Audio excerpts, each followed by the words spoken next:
নমস্কার। একটা অলস দিনের কথা শেয়ার করছি। দিনটা ছিল শুভ রথযাত্রা দিবস। আমি ছিলাম বর্ধমানে, অর্থাৎ বাড়িতে।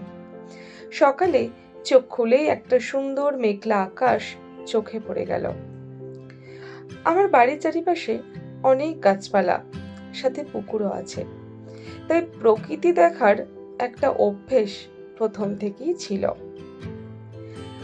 আজকে ছিল রথযাত্রা। গ্রামের ছোট ছোট খুদেরা তাদের নিজেদের হাতে ছোট্ট ছোট্ট রথ বানিয়ে বাড়ি বাড়ি বেরিয়ে পড়েছে চাঁদা আদায় করার জন্য। হ্যাঁ, আমরাও করতাম। দিন শেষে যা পেতাম সেটা দিয়ে ছোট্ট একটা ফিস্টও করতাম। রথের দিন বৃষ্টি হবে না তাই কখনো হয়? খুব বলতে ইচ্ছে করছে আজকে। সাদা মেঘ আকাশ ঢেকে বেলার কেড়েছে গতি। রোদ্দুর আজ না হয় নিল ক্ষণিকের বিরতি। গরুর পালগুলো মাঠে যাচ্ছে, আবার এক পাল মাঠে ফিরে আসছে।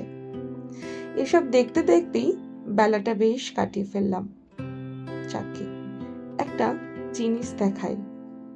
একটা উচ্ছে গাছ, খুব অপরিত্যক্ত, অযত্নে লালিত একটা অবাঞ্ছিত গাছ।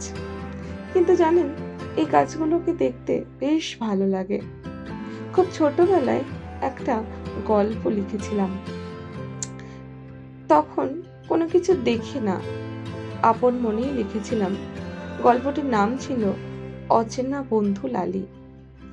গল্পটির বিষয়বস্তু এটাই: রাস্তার পাশে অযত্নে লালিত একটা ফুল কি শোভা দেয়। ঠিক একইভাবে আমার উচ্ছে গাছটাও কেউ যত্ন করেনি, কেউ তাকে ওষুধ দেয়নি, কেউ তাকে জল দেয়নি, কিচ্ছু দেয়নি। কিন্তু দেখুন কি সুন্দর উচ্ছেগুলো হয়ে আছে। আরো বেশ কয়েকটা উচ্ছে রয়েছে, আমি ক্যাপচার করতে পারিনি। তবে যেটা করেছি ওটাই আমি বেশ যত্ন করে সেভ করে রেখেছি। যাই হোক, আজকের মতো এইটুকুই, আর কিছু বলবো না। শুধু একটাই রিকোয়েস্ট, এরকম গাছ যদি আপনারা কেউ দেখতে পান অবশ্যই তার যত্ন করবেন।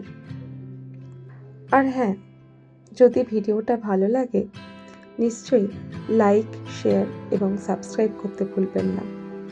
আজকের মতো এইটুকুই, চলুন, টাটা।